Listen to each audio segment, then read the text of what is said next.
that day. All right, I'm very excited about this. I love making these sculptures with you guys.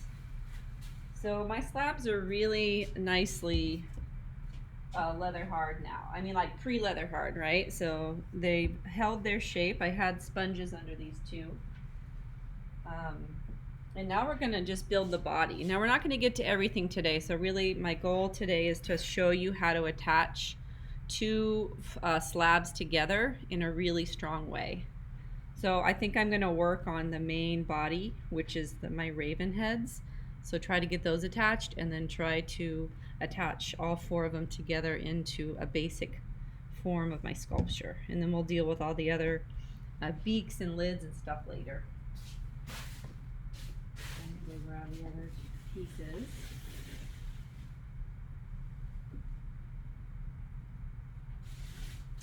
And as you're working on your whatever slab you have out, make sure that you've hydrated and you've covered up your other slabs.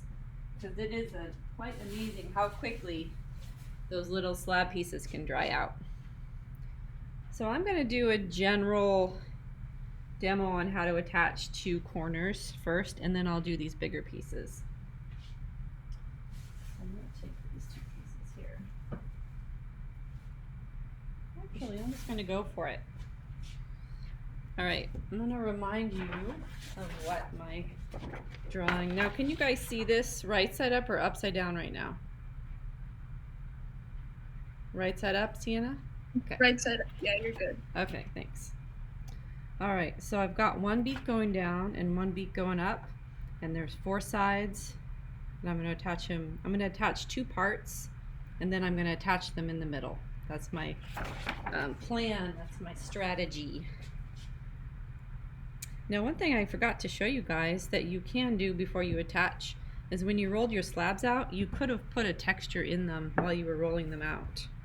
And my apologies for skipping that step. But you can also, if your slabs are still flat, you can go in and still do that. So there's part of this that's still flat. So I have this beautiful textile block from Pakistan. I use it for my test tiles. And I'm just going to kind of pound it into the surface a little bit. Maybe just in the beak area. I'm going to leave this part untouched because at the moment it's curved and I don't want to crack it.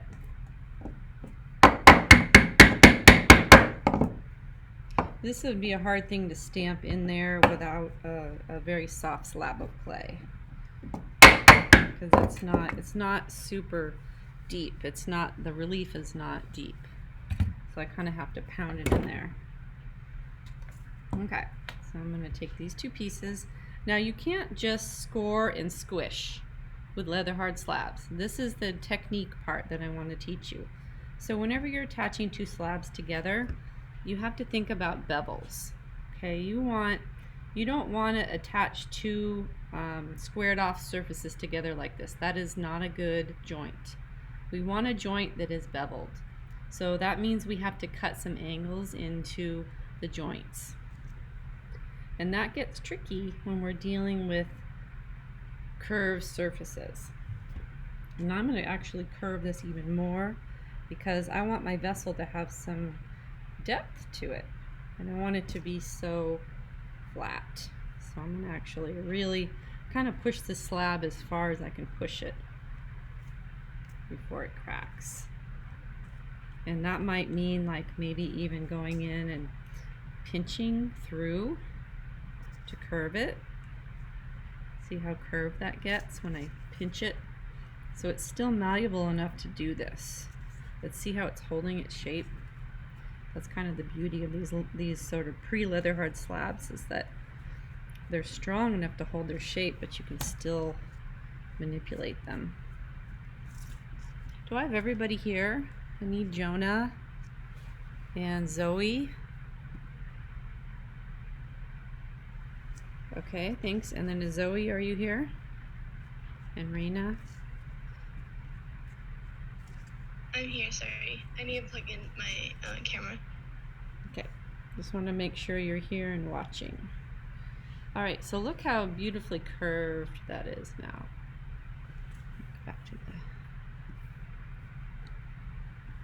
And I'm going to do that to this piece too.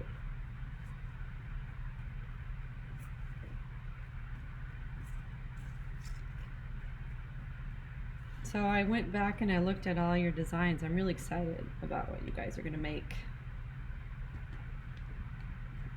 One thing I wanted to tell you too, I think, did I mention NCECA to you guys already? The clay conference? Did we talk about that? I don't think so. No. No? Okay. So guess what? Next year's clay conference, NCECA, is in Sacramento. Which, I don't know, you guys probably don't, you're not going to have the level of excitement that I have because I've been waiting all my life for the clay conference in NCECA to be in the city that I lived in. I've gone to it several times, but I had to travel. Like one of them was in Philadelphia and the other one was in Baltimore. Those are the two that I've been to. And I took students to both of those, my college level students. They are amazing. Like the one in Philly, 90 galleries full of ceramic, contemporary ceramics. I mean, I didn't even see them all. I mean, for a week straight, I was on a bus going from gallery to gallery looking at this work, and I still didn't see all the work. So that's going to happen next year in Sacramento. So my goal for you guys, if you're taking ceramics, is to take you to the conference as many days as I can. And then also, I think it would be great if you volunteered, you might be able to get free passes because it's not cheap to go to this. So we'll work on that. All right, so let's work on getting this attached. First thing I'm noticing, and this is something we didn't even talk about, is, well, what am I going to do it for my base? Right? Am I going to put this together like this and then have it be really skinny? Or am I going to make a base and attach it to the base and have it be a little wider? So I think the answer to that is, I think I want to make a base. So you're probably going to reach a point at which you discover that you need more clay. So it might be a good idea today to also roll out some extra slabs and then start drying them so that you can, deal with this scenario as it comes up. But my slabs are wet enough, I think I can get away with this. All right, so I'm gonna roll out a new slab.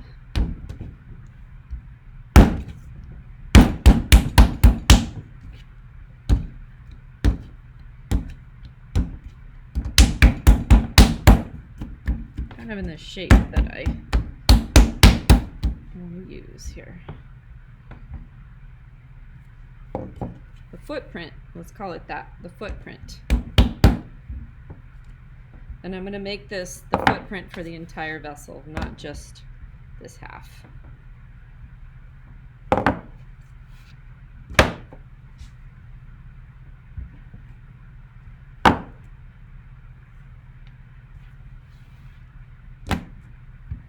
Might want to make the base a little thicker than your walls, just so it's nice and sturdy. Make it a little bigger than I want it to be. I'm going to cut it out like a cookie cutter. All right, I'm not even going to worry about the shape of that base yet. And then I also have to keep in mind too that I might want to leave an opening in the middle. This is where the lid might go. So now I'm going to work on maybe just attaching the beaks together. Okay. So if you have a flat slab, you want to use a ruler to create your bevel. If you don't have a ruler, you're going to have to hand cut it. So good tools for hand cutting would either be like a fettling knife, which is a ceramic knife, a butter knife, a needle tool, any of these things where you can kind of drag it along and cut it is fine. So I want you to watch this for a sec. I'm going to put my fingers underneath where I'm cutting so I'm not warping my slab too much. And I'm going to go through with my tool and create a bevel. I'm going to try the pumpkin carver. Yeah, that works perfect. So So just creating a nice bevel along the whole edge.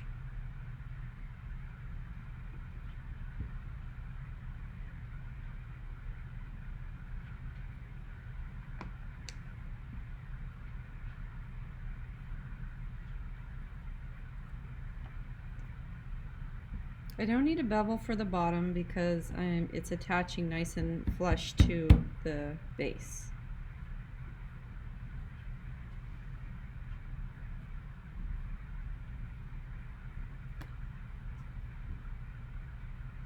Okay, so side 1 down, side 2.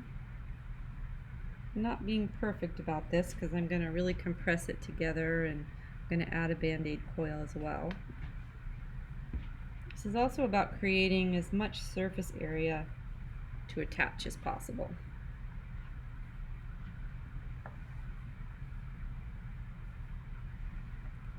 Guys, I've never used a pumpkin carving knife in ceramics before. This is a really wonderful discovery for me. It's very efficient. It cuts through the clay quick. Okay. Next step, scoring. Gotta score deep. Use your needle tool. It's better than the fork for this because it cuts deeper. Put my hand underneath so that I'm not stretching my slab. I like that curve. I want to keep it. Don't be stingy about this. Get nice and deep cuts, cross hatching. I'd go beyond your bevel, like really cut about 1/2 inch thick. This is all the area that's going to be Velcro together. The risks and dangers of working in leather hard slabs. Your seams cracking open when your slabs are drying. So if your slabs are different drynesses, you're going to get a crack. If you're not scoring deep enough, you're going to get a crack. If you're not putting Band-Aid coils, you're going to get a crack. So these are all important things to know.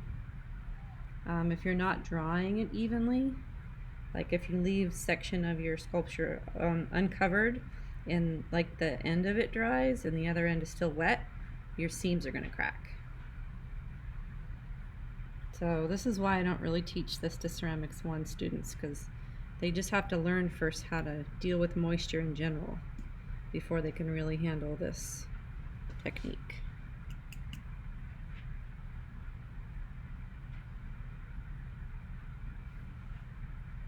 You guys have any questions so far?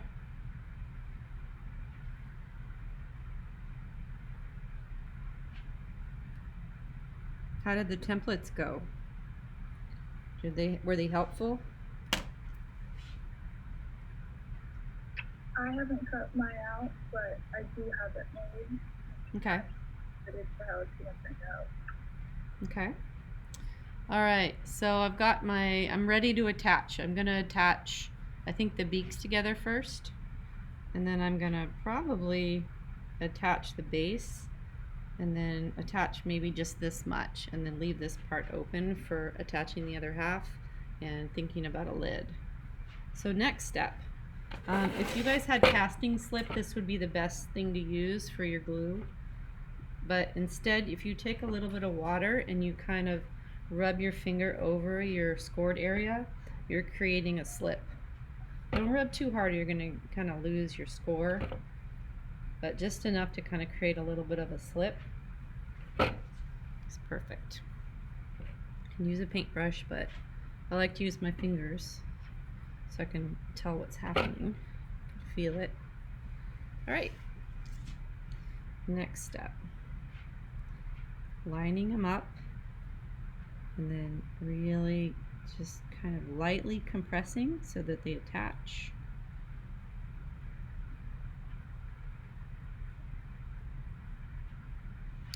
Making sure that my bevel is lined up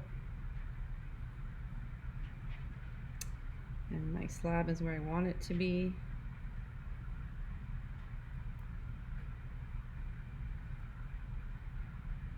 That beak is not going to be part of the base. I'm going to move it beyond. Okay. And then I'm going to push this bottom up and figure out where I want it to go on the foot.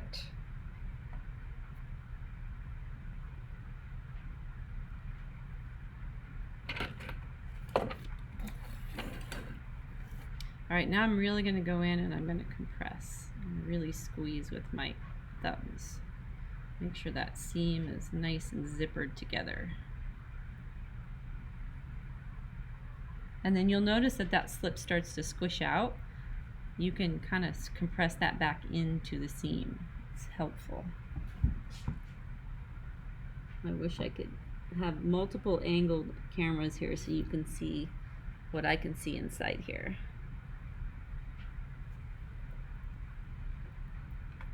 And this is the stage at which you need a board to put your piece on, because it's going to be too fragile to start lifting it up and moving it around too much.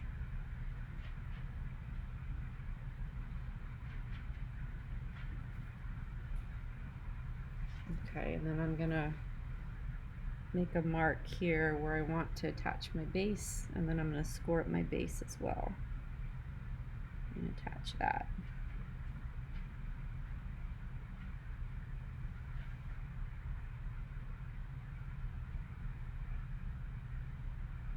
Maybe I could figure out how to put a GoPro on my head and then like switch back and forth from the GoPro to the overhead camera so you guys could really kind of see what I can see. I think that'd be kind of fun. I don't want to give you motion sickness though. Alright, so now I'm attaching the base to the foot here. And this is just kind of a surface attachment. I haven't really attached it yet. I just want it to stick so that I can manipulate it a little bit more. And then I'm going to cut this off. Just right there. Save that clay. Any extra clay, you want to get that cut off right away and put back in your bag.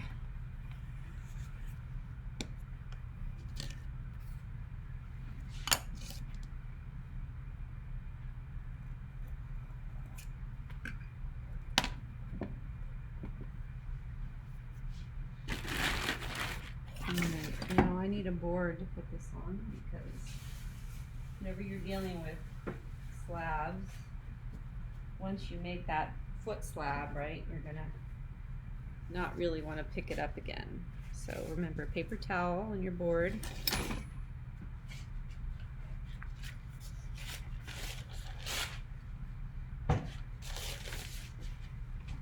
And very carefully transfer this over.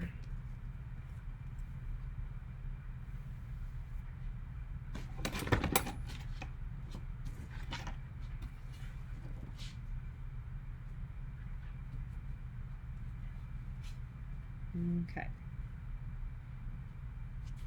So when you first start doing this, it's going to be pretty unstable, right? Until you really get some nice structural walls up there, it's not going to feel super solid. All right, next step. This is very important. You need to put Band-Aid coils inside, on the inside seams and the outside seams. So I go back over my seam, and sometimes I use a fork for this because it's just faster and it's okay. And I rescore my seam inside and out.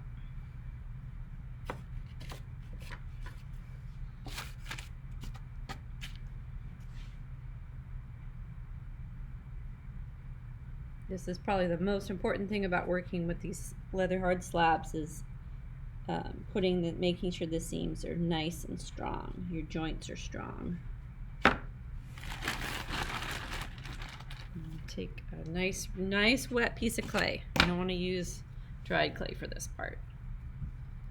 I'm going to roll out some little tiny coils, call them Band-Aid coils, because I'm filling in, you know, a wound or a cut or a crack. Just make a bunch of them.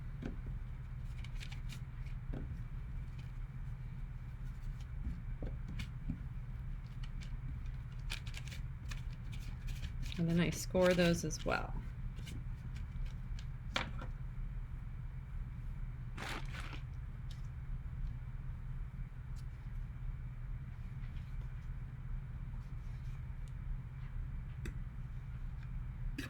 A little bit of water, just a smidge, just fingertip. Fingertip is often better than a paintbrush because the paintbrush will grab more water. You don't put too much water on there. Okay, so you're going to take that Band-Aid coil and I'm going to go along and I'm going to really squish it into the seam. I'm not going to attach it because as I squish it, it's going to lengthen and kind of spread out. Compression, compression, compression.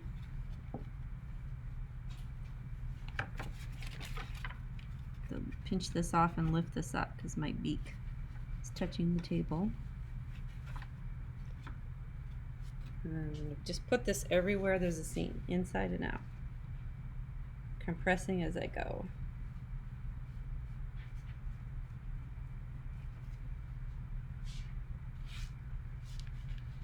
Counter pressure. So if I'm pressing on one side, I'm holding it on the other side or pressing on the other side.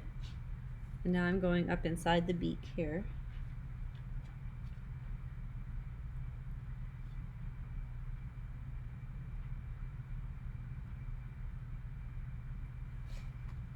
And then of course I need coils on the outside too.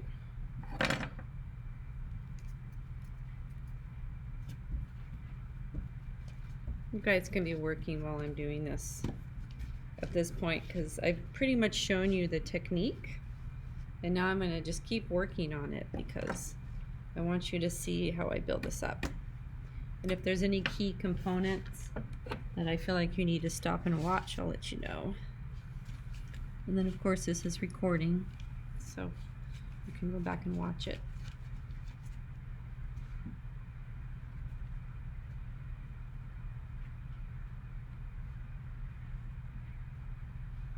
All right, next step, finger spreading. I'm gonna counter pressure on the inside. And I'm gonna take my finger and I'm gonna spread that coil, that Band-Aid coil, onto the main slab, and I'm really compressing it into my crack.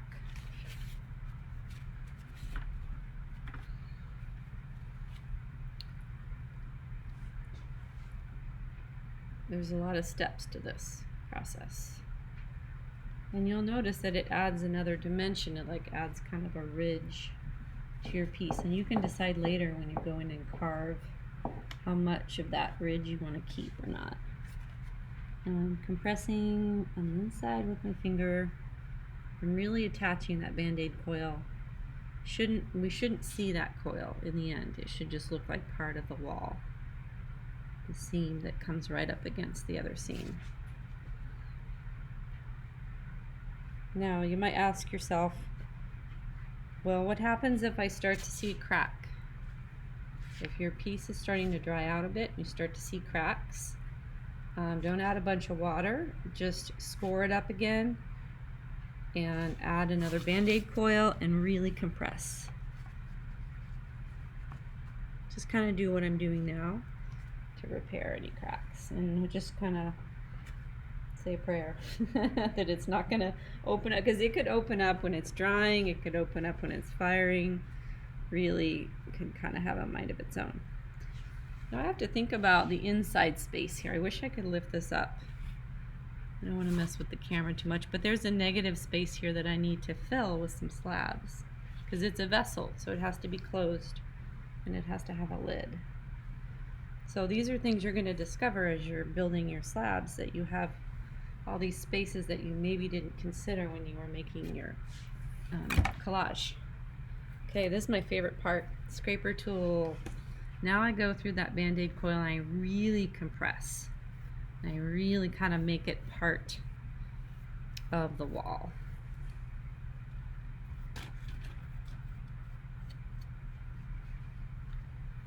And this is where I can get my sharp edge back.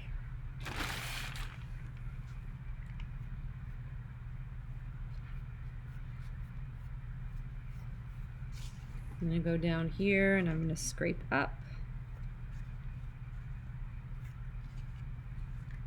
Using that wet clay to really press into the seam. This is harder on the inside to use your rib tool, but if you can get it in there with the teeth, please do. I know you guys have those plastic rib tools. Hopefully I gave you one that has some teeth on it, or you just bought one of these because they're really the best. It was hard for me not to buy you guys the best item. I really wanted to, but it's a whole different can of worms when you're buying supplies for individual students and you're not sharing. Now, because this is a vessel and you have a lid and you're going to be able to remove the lid, the inside of the vessel is just as important as the outside. So you have to make that clean as well.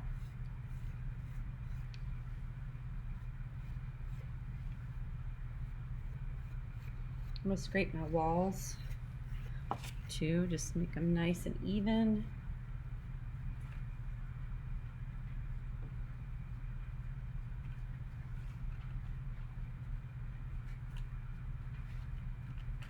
I'm going to deal with the opening negative space of that later.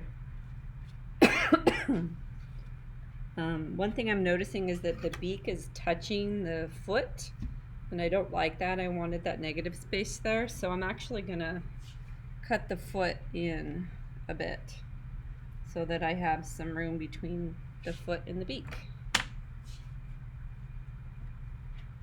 Again, I wish I could show you what I'm talking about. Okay, so any questions?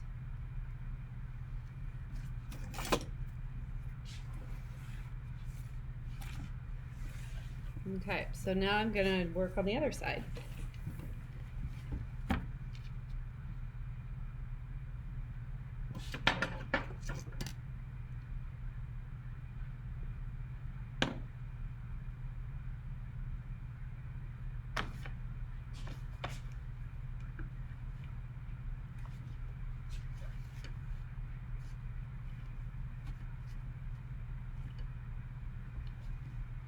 This beak is really close to the table, the plane of the table. I'm not sure I like that yet, so I might do some editing of that later, which means I have to keep it nice and moist.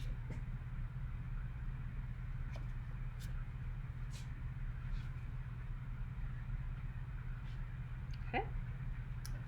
All right, I'm going to do the same exact thing with the other half.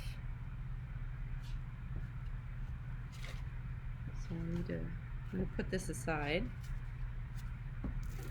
and I'm going to bevel these edges.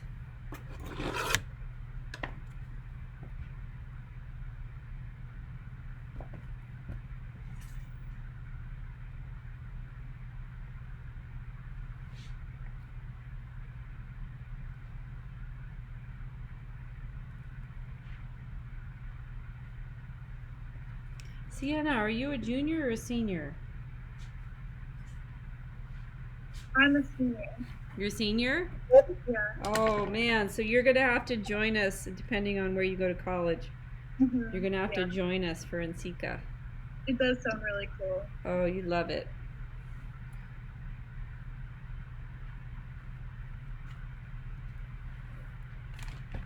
And there's also high school exhibits at NCECA that I want to submit you guys' work to. So we're going to have to make some really amazing pieces this year so that we can have them all ready to submit.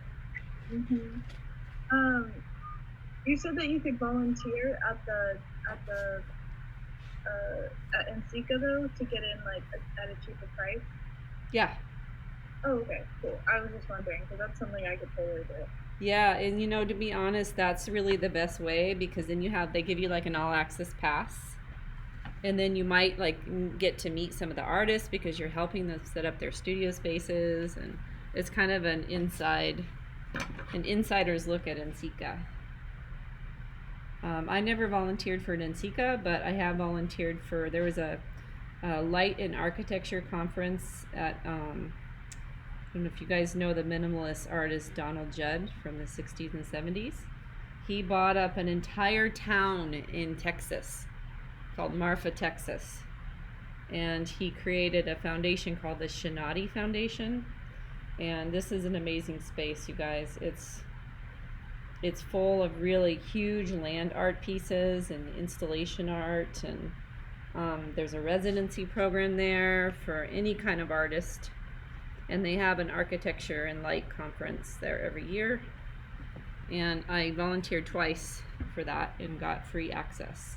And all I had to do while I was volunteering is to be a docent and sit in one of the gallery spaces for a day and make sure no one touched the art. And they put me so this land that he purchased is an old military bunker, so he actually lived on this property as well. His wife, I think, still living. He's passed away. And so all of the galleries are like these weird bunkers in the middle of the desert, so you have to walk like half a mile to get to the gallery space. So they put me out in the middle of nowhere in one of these bunkers, and the sculpture that was in this space was a sculpture by an artist named Ronnie Horn, and it was just two small copper like bullet shapes in this empty room. And I had to sit there all day, and I think maybe like a total of 10 people came in, but it was really meditative because I got to watch the light kind of move across the room and then kind of run over the sculptures. And then I realized, and this is something I would not have noticed about these sculptures if I had sitting there all day, is that they like oxidize differently throughout the day based on the atmosphere in the room. So it was kind of a little bit of a gift to have to do that job, even though at the time I was like, oh my god, I have to sit here all day by myself. But it was fun. This was in grad school, and my friends and I camped, so we were all broke, and so we all just camped out and volunteered to pay for and then we got to see a ceramic artist gave the keynote speech. Kenneth Price. He's the guy that does like the airbrushing on his sculptures, and his presentation was amazing. So as usual, Miss Greninger's sculpture is like 10 times bigger than I'm asking you guys to make yours.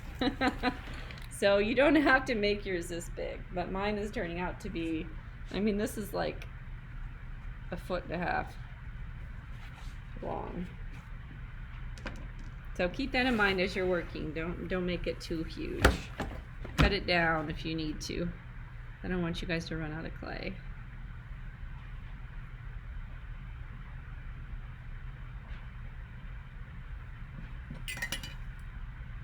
Alright, I'm going to do the same thing to these pieces. I'm going to slip, and score, and attach.